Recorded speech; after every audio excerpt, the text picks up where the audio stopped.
Good evening, all.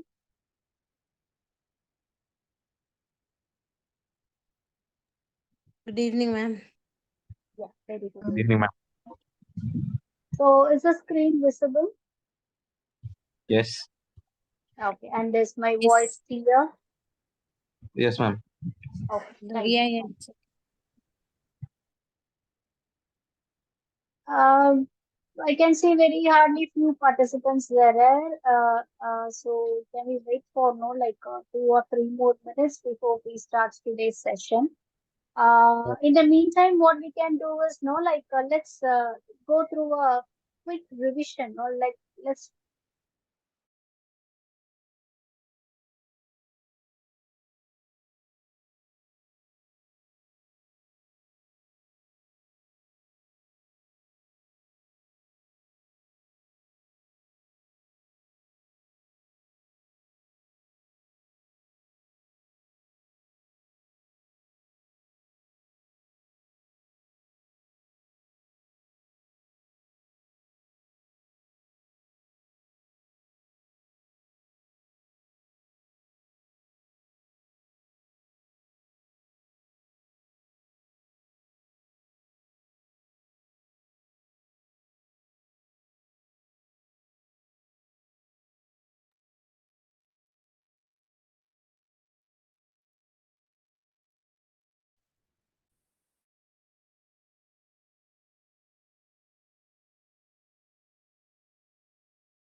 Hello?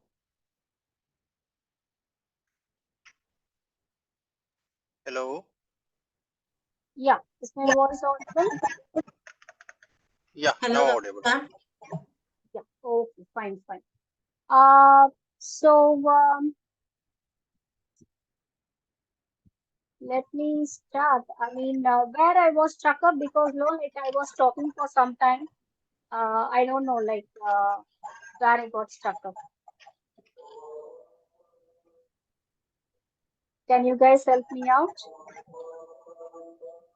Like, did I Yeah, start now with? I can hear you. Yeah, yeah. Okay, No, fine. no, mom. Just now I'm logged in. Oh, okay, fine, fine. Okay, fine. Okay, we still have no like more participants to join. So let's start with a quick revision of no like the session what we had no like 2 weeks back. Can you guys remember those? I mean the points which we know like shared in our last session. It was the beginning session of the accounting subject. Just an overview. Just give me, like, and like the excerpts of, like what we had seen in our last session. Anyone? We started off with the, like what is accounting? It's a recording of, like all the cash and credit transactions of a company. And we saw, like who were all the parties interested in, like to know the accounting information of the company. That is all the stakeholders, including the employees, including the management, including the customers, the competitors, of course.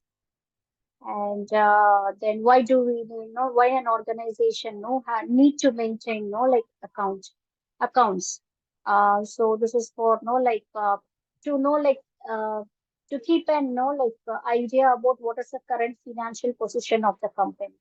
So for this purpose, the management needs to have the detailed accounting, detailed accounts of all the credit and cash transactions, so that it helps the management in decision making process, and letting the management know what the company is liable to pay to the external parties, whoever is associated with the organization, and who are the parties, who are liable to pay to the organization, and to know the present condition, the present then financial position of the company. Okay, so for these reasons, the organizations go with maintaining the maintaining of accounts. So previously, like we had the organization used to have like physical documentation. That is like journals, ledgers, subsidiary books. There were physical documents available. So the entries were like made in their respective like respective subsidiary books. Now, though, now accounts are maintained, like in softwares. We have specialized softwares to maintain the company's accounts. Again, even if it is in software, the recording of the transactions, that it's not going to be in the same column, or it's not in the same spreadsheet. So different spreadsheets, like are used. That is for example, for cash book, we have like a separate spreadsheet in the software. And for having entries in the purchase book or sales book, we have separate spreadsheets in the software. So in that way, the accounts are being maintained in the digitalized format as well. And we saw what is the three types of accounts, like branches of accounts: cost, financial, and management. So based on the financial accounting, the cost and management accounts are being prepared. And like cost and management accounting is especially for the management's decision making. So it's for the internal auditing purpose, whereas financial accounts is for the external auditing purpose. Only financial account statement of a company is being submitted to the public and to the other parties interested in. So that's all we saw. Any other inputs from your side? Nothing? Okay. Uh, I just wanted to know, so how many of you have like you have registered with like different universities, okay, and you have taken different specializations. So just can you like do you guys share with me uh what I mean what is the no like the subject of accounting no like you have taken with that is no like few of you will be having management accounting as no like one of your subject, few of you will be having cost or corporate accounting as your subject, and few may be having financial accounts as your subject. So I'm going to take a poll. So can for management accounting, so how many of you have management accounting as your subject, as one of your subjects? Can you just raise your hand? So based on that, I can now prepare the remaining material, no, the PPT slides accordingly. Okay, thank you, Jeba. So for management accounting, okay. Who else?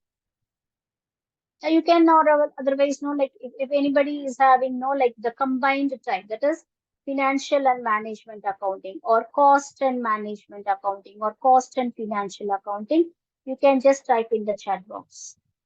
That is also okay for me.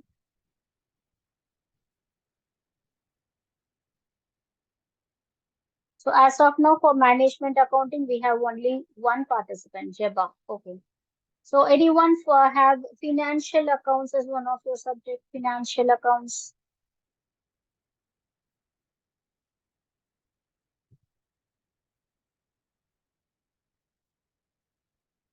No. Okay. How about cost accounts or corporate accounts? Finny. Okay. Thank you, Finny. Cost, corporate accounts. Ma'am, actually, I don't remember the subjects, but I was just checking what are my subjects in this, That's great. Okay. Uh, I've taken like banking management. Okay. Mm, Okay. Yeah, so I'm just searching for it. Okay. Fine. Fine. So obviously you must be having no like financial accounting. Yeah, I have. Yes. Okay.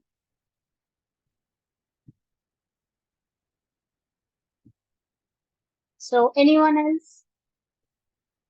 Okay, we have only like Jeba and Finny have answered. What about the others? Don't you guys have accounts as one of your subject or unaware of no like what type of accounting branch you have as your subject?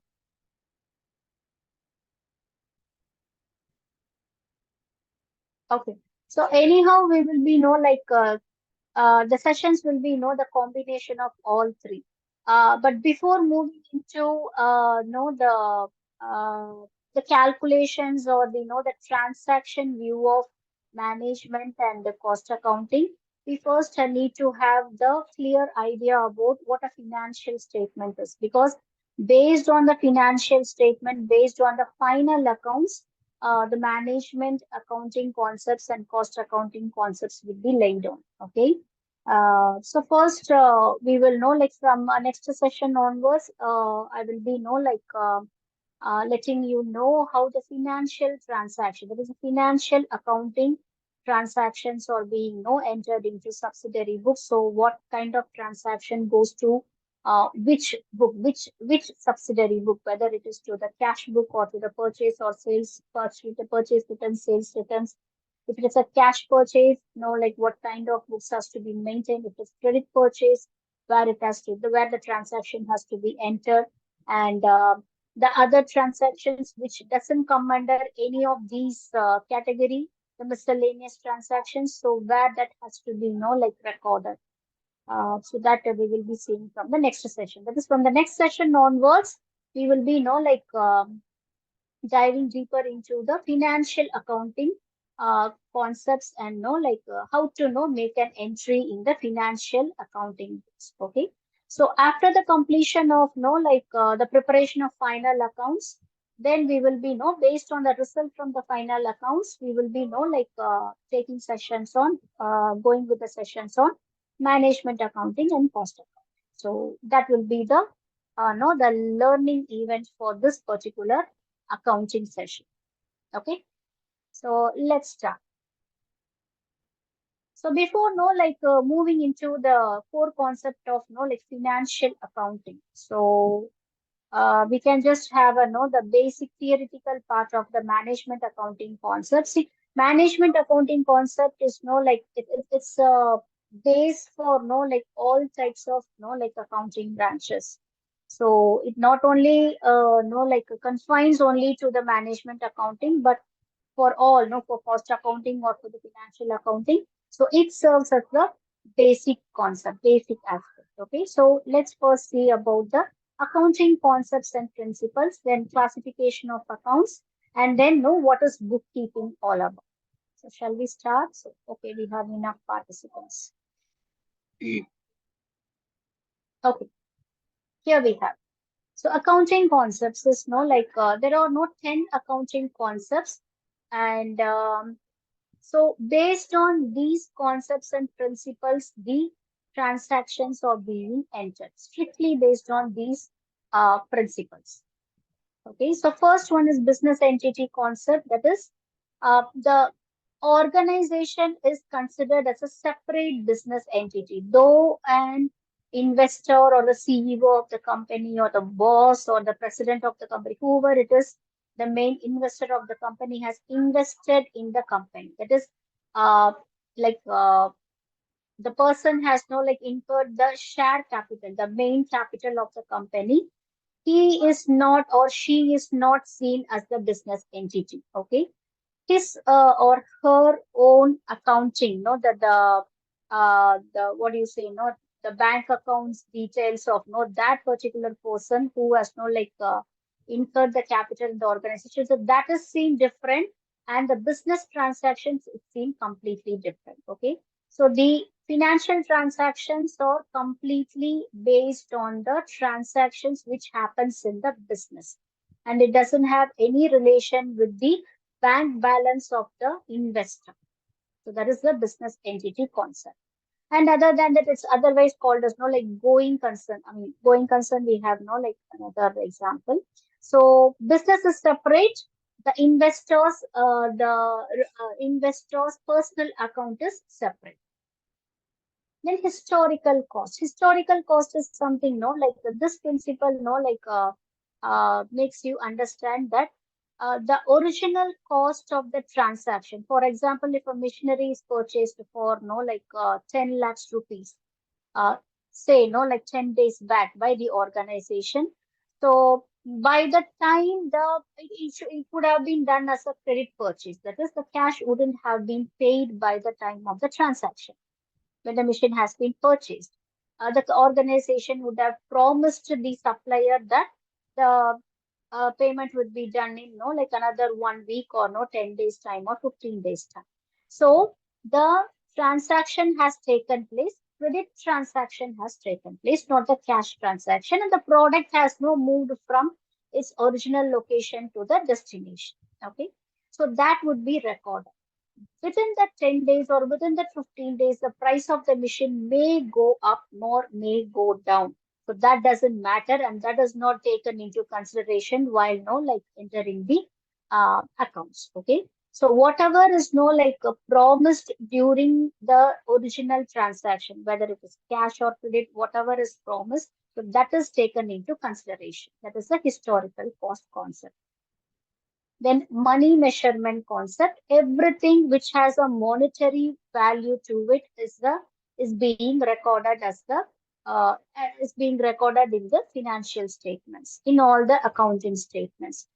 Any transaction or any communication, any sort of trade or business which doesn't have any monetary values, that is not that will not be recorded in the accounting books. So there may be memorandum of understanding happening between the organization and the supplier, or organization and another organization. So where only the MOU has been signed. So that is the only the talk has happened, only the MOU have signed. They have promised to come up, join hands together, and they have they would be thinking of doing the business together, from starting from a new project. So Only talks have been done, and those talks, no, it doesn't have any monetary value. Those talks cannot be, no, like entered into the accounting books. Only when there is a transaction happening, cash or credit, only where there is a transaction happening, only that can be taken into consideration. And then we have going concern concept. So accounts is no like it's always no like maintained on the promise that the business would no like go on for no some period of time. So nobody would like to know like maintain accounts for an organization, no, which is going to know like which has a shorter duration, which for example for 3 months time or for 6 months time or within a week's time, if the know like the company is going to know, like close their doors or it's going to break down or no like stop their operations, no like so that will not be no like taken into consideration at all.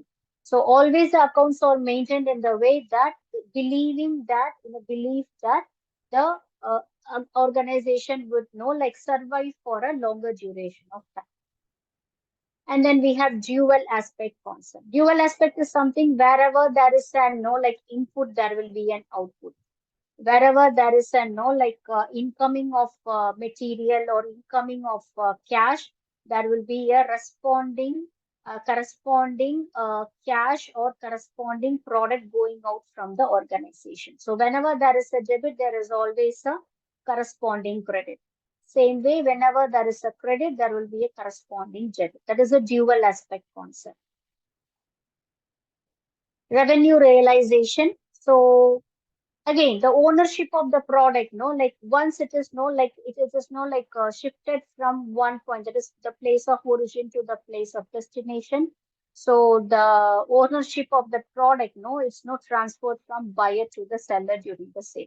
So when it comes to the organization's hand, when the machinery or the manpower or the no like the raw materials or any product which is not tangible or which has monetary value, when it comes to the possession of the organization, like whether it is purchased as no like in cash or credit, that doesn't matter. So once it comes to the possession of the organization, it's the organization's asset. So it cannot be taken as no like the person, the supplier's asset, no, even if there is a credit purchase. So this is the revenue realization concept. Then accrual concept. So accrual is something, no, like at the end of the accounting period, there may be no like few no like there may be few business parties no associated with the organization. They may not have no paid the service no for which they have no like taken from the organization or for the product which they have no like bought from the organization. So they, but it doesn't mean no like once a new accounting period started, that they no their liability to the organization has been nullified. No, it is again no like opened as a new account in the new financial accounting period. So it never goes nullified at all. Okay, so that's a accrual concept. So whether it's a no like whether the company is liable to pay to the parties or the other parties are no liable to pay to the company. So still there is no cash transaction. Still no the cash is not being settled down. So that is taken to the next accounting period. It doesn't get nullified. Then cost or verifiable objective evidence. So every transaction which has a monetary value, which is being recorded, should have a proper evidence. This is for no like, this would be very much helpful during the tax submission. But filing for tax, you should show the proof of the transaction which has happened, which has no like whether it's cash or credit, whatever it is, even if it is a credit purchase, there should be a bill attached to the credit purchase. So for each and every transaction, there should be an evidence, there should be a proof attached to it, and that proof has to be submitted while filing for tax. Then accounting period concept, all the organizations maintain an accounting period. It depends on uh, the country where the organizations functions. For example, in Western countries like, you say, the North American countries or European countries, few European countries, their accounting period is from March 1st to February 28th. Countries like India, our financial period, like usually, it starts from April 1st to March 3rd till March 31st. So there is an accounting period. So every accounting period, at the end of the accounting period, the final accounts has to be submitted to the tax authorities. Okay. So the final accounts is no like especially it consists of profit and loss of not especially profit and loss account that can be included, but the balance sheet. The balance sheet of the company clearly gives an idea about what is the progress of the organization, what is the progress of the company for the last 1 year. That is the accounting period concept. And finally, full disclosure concept. So all the transactions has to be disclosed even if the monetary value of the transaction is for 1 rupee. So it doesn't mean that only cash transactions which have for 100 rupees and above has to be recorded or 1,000 rupees and above has to be recorded. So other can be taken into in a lighter way. No, for each and 1 rupee, if there is no a monetary value attached to the transaction, it has to be recorded. So full disclosure is known to be submitted to the tax authorities with the evidence. So these 10 are the accounting principles, the accounting basic accounting concepts. So accounting, the recording of the transactions of in the accounts book is strictly followed based on these principles. So not any one of the principle can be taken into the lighter version. Oh, we have one more, that is materiality concept. That is everything has a materiality in the sense it directly contributes to the company. That is for example, uh, like smaller companies finally when they are coming up with point values that is decimal values, they may round it off to the nearest largest number. So it applies both for large companies as well as the small companies. So they cannot sometimes businesses can remove negligible transactions in the sense if they really feel that the creditor who has taken a service or bought a product from the company it's completely bankrupt.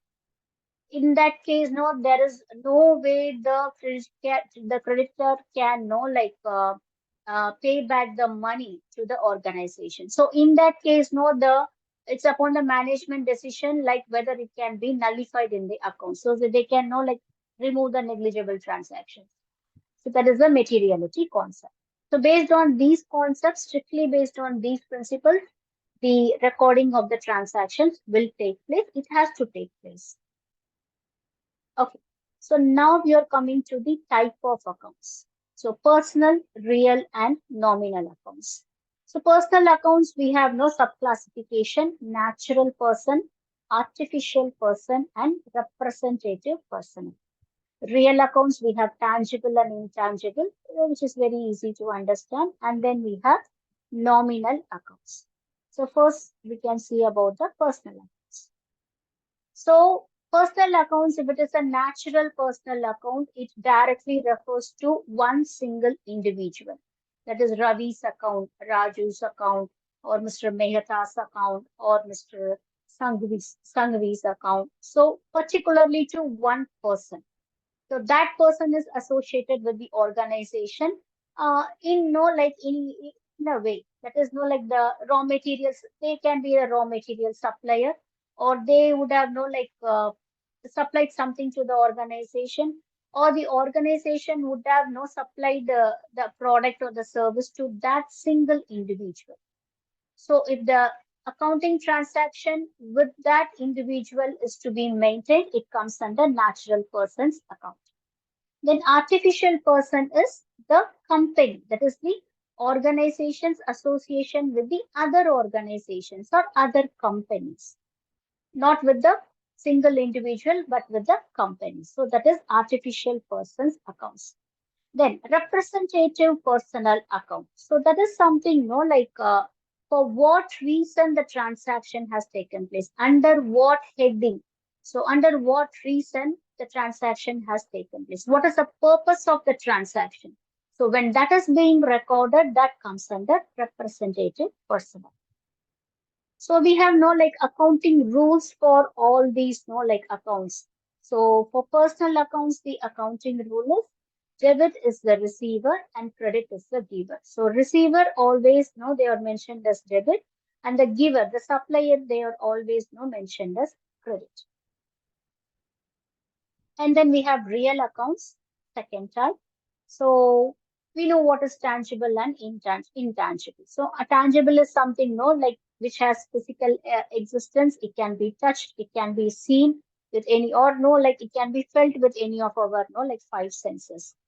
So I have given few examples. And intangible accounts is something, it doesn't have any physical existence, but still it has no a kind of monetary value attached to it, like goodwill, patent, copyright, trademark of the company, and even know the belief, the people's believe, no, they believe in the company. They have no sentimental belief in few companies, no, the people always know buys their product from that particular company. They always prefer that particular company's product. That is the belief. That is called as goodwill.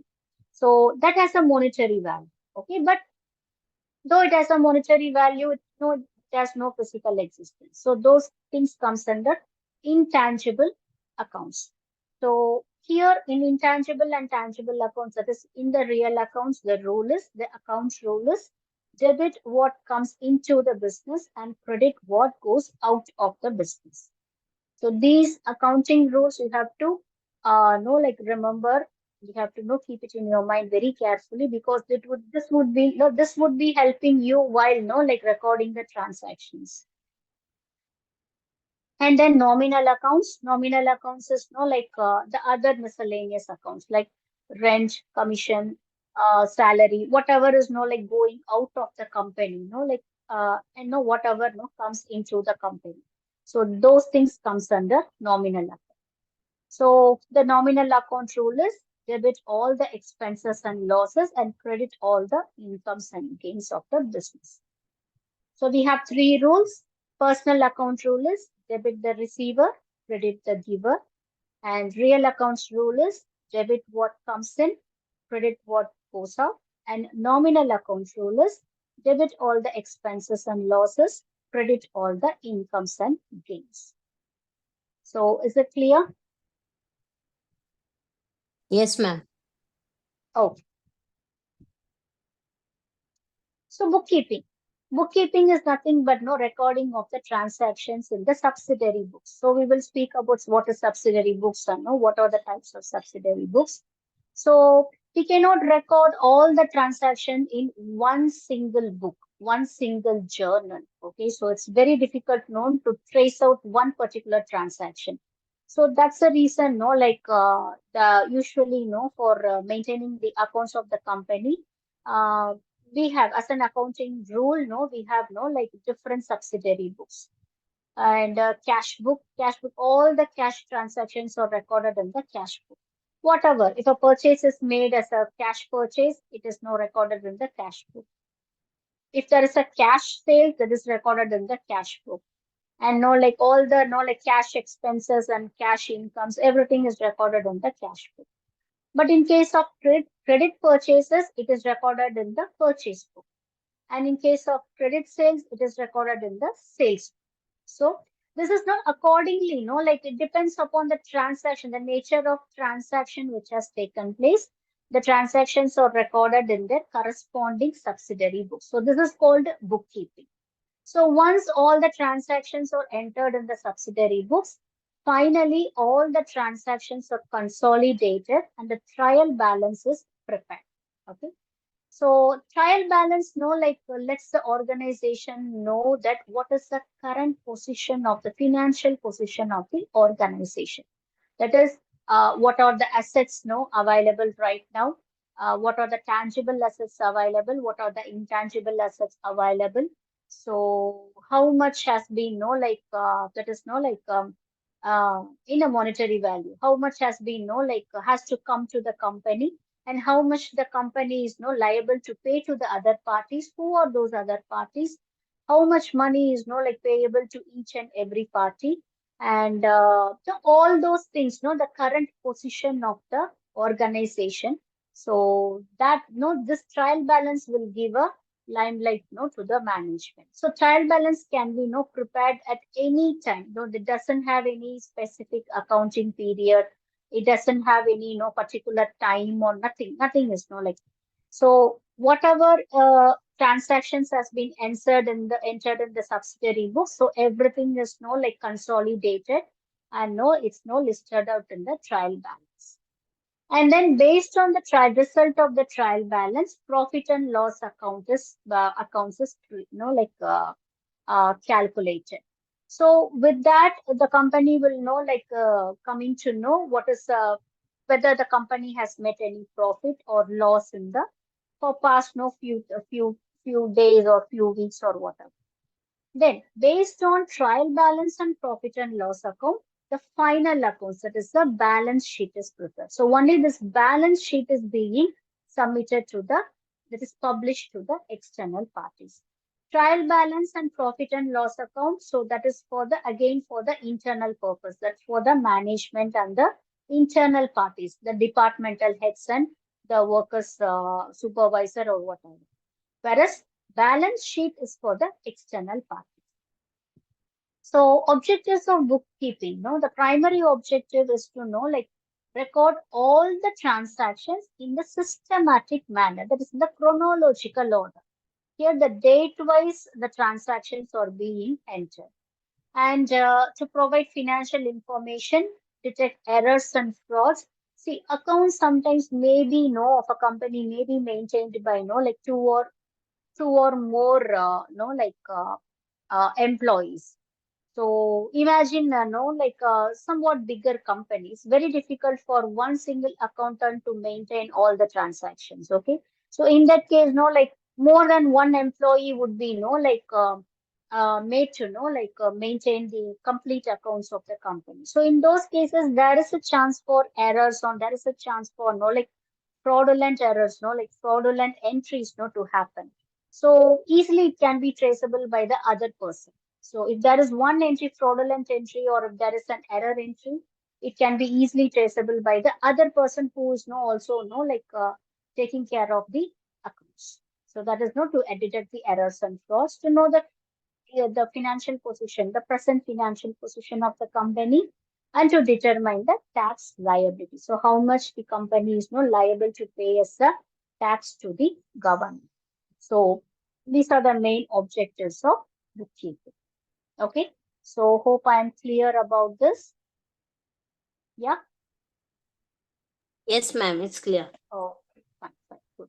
So any doubts as of now, because I'm going to share another PPT. No. Okay. So here we will have a quick review, overview of the subsidiaries. Okay. So let's start with the meaning of subsidiary books. So it's otherwise called the book of original entry, or otherwise called as day book. Usually, during the time of Britishers, we call it as day book. So now, usually, generally we are mentioning it as subsidiary books or books of original entry. That is, all the transactions, the initial entry will be in the subsidiary books and not in any other accounting books. So the transactions cannot as a raw form, it cannot be taken into for preparing trial balance. It has to be first entered in the concerned subsidiary books, and from the subsidiary books, it has to be taken to the trial for preparation of trial balance accounts. So we have few types. We have cash book, that is recording all the cash transactions, and purchase book. Purchase book only if there is a credit purchase made. A credit purchase made, that can be entered in the purchase book. We have purchase returns books as well. That is, the company has purchased something from the supplier, that is a credit purchase or a cash purchase, and the company has not decided to return the products back to the supplier. So that would be like entered in the purchase returns books. And then we know like sales books is available again. Credit sales, wherever the credit sales is being done, so that is mentioned in the that is being recorded, that is will be recorded in the sales book. Again, if there is a sales returns, that would be recorded in the sales returns book. And then like journal proper. So uh, the other transactions which doesn't come under cash purchase, sales, purchase returns and sales returns. So other transactions, it will be like entered in the journal proper. So these are the main types of subsidiary books, that is books of original entry. So there is a format for maintaining subsidiary books. So first it has to be like very cleared and structured. So there is a column for all the entry, starting from the date or like the serial number, date, and like the debit column, the credit column, the particulars column. In the particulars column, like you will be writing the parties, whether it's a real account party or the nominal account party or the personal account party, whatever it is, or the kind of transaction which has taken place, whether it comes under natural person or the artificial person or the like the other one. So those kind of entries will be in the particulars column, and then we will be having like the journal folio or the ledger folio. So that is a clear and structured way of entering the transactions. Then efficient record keeping. This is maintained for easy retrieval of the information, and comprehensive documentation. That is, relevant information is being like done. That is, once the transaction has taken place, immediately that transaction is being entered in the subsidiary books. So immediately, whatever has happened. So it is not like the transaction has taken place a week before, and like Aram say the company can go ahead and go ahead and record the transactions after a week's time or after a month's time. No, not like that. It has to be entered. No, subsidiary books has to be like maintained on a daily basis. And we know now like the importance. So it maintains accuracy, it maintains like efficiency, and it helps the management to have internal controls. That is like where to invest more, whether in like R&D or whether in marketing and research, or whether in sales or in promotional activities, whether in advertising, or whether to like purchase more raw materials or to have no safety stocks readily available. So so for internal decision making, for internal control, the subsidiary books will always be a helping hand. So these are the advantage. The first is being proper with systematic record of the business transactions, and it's very convenient while posting. Uh, it's very convenient. So people who have I have seen how our organization accountants maintain the subsidiary books. That I'm saying the physical documentation. I've seen it like 15 years back, when when they were not using the software version, okay, of maintaining the accounts. So the physical documentation, like it's very easy to maintain. It's very convenient for them to maintain. We can easily understand just by taking a look. Just sit with the accountant for like half an hour or 1 hour. You can easily understand the whole concept of accounting. So it's very convenient for posting and learning as well. And for easy retrieval of one particular transaction, it's very easy to retrieve. For example, if you want to know about the purchase which has been made in the last month from this particular company, all you have to do is take the purchase book and check for the date and check for the company. That's it. So easy to retrieve the information. And efficiency, of course, this we have already discussed. It helps in decision making for the management.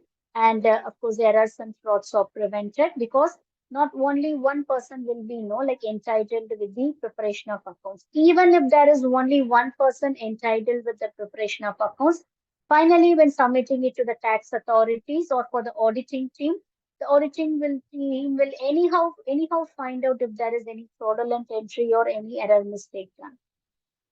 and availability of requested information at a glance. So anytime the management or any departmental heads or the employee supervisor, the worker supervisor wants to know, no, require any such information of no any parties who are associated with the organization, they can very well get the information from the subsidiaries. So overall, these are the advantages. So improved accuracy, time savings, and enhanced analysis. Okay, so I have given the example. So how the no the entry system, the subsidiary books looks like. So this is the cash book, as I said, no date, particulars, and no like the amount, whatever, no like credit, debit. This only this column will be no like debit, and this will be credit. And depends. It depends on the accounts, what type of accounts you are maintaining.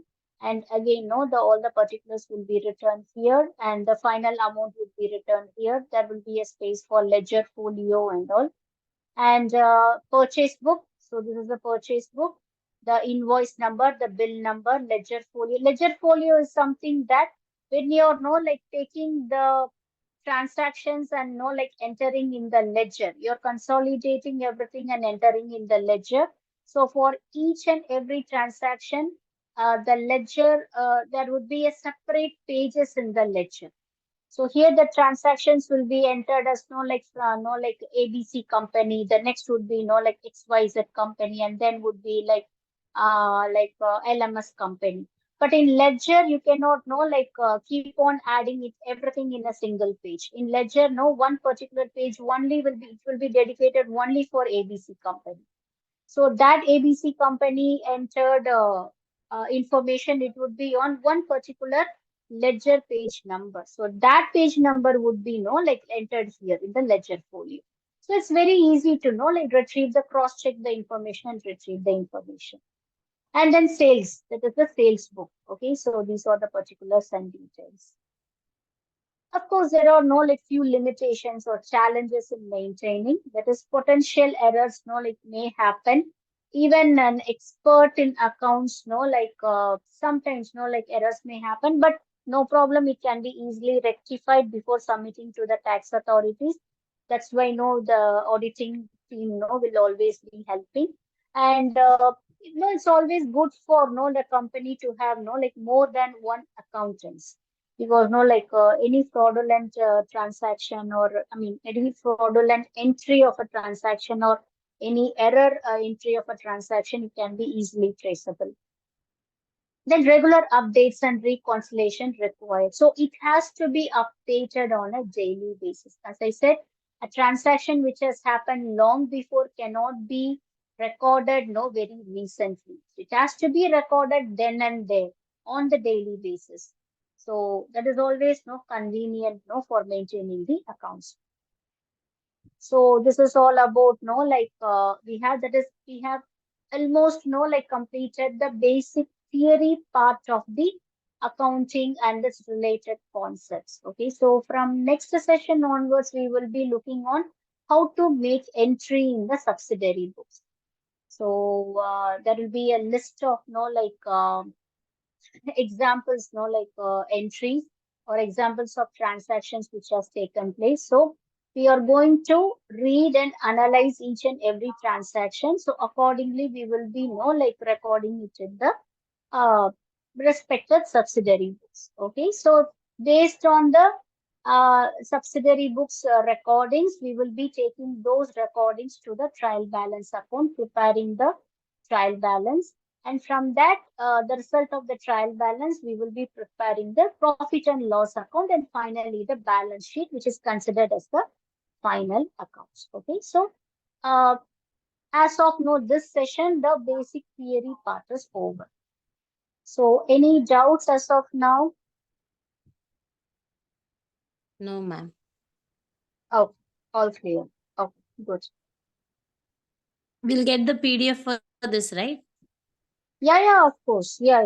I'll ask Pooja or whoever is no like Yeah. I'll Just ask for the them to golden book. immediately But forward it yeah, to you. but I'm not received till now. Season, See, yeah, I elementary can season understand. 4, 5, I 6. I can understand. There was a technical issue, no, like in sharing the file. So even though I have shared the file, there was a technical issue from no, like the Eduwing, no, like they were unable to no, like forward the PPTs to you. But now, though, I think no, it's been rectified, and you will be getting the PPT. Okay, hopefully, inshallah, next week we can receive. Yeah, sure.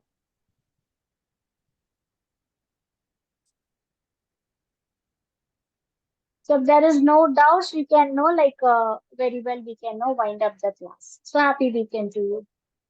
Happy weekend, ma'am. Happy weekend, ma'am. Thank you. Happy weekend. Thank you. Thank you, ma'am. Happy weekend. Thank you. Thank you. Thank you.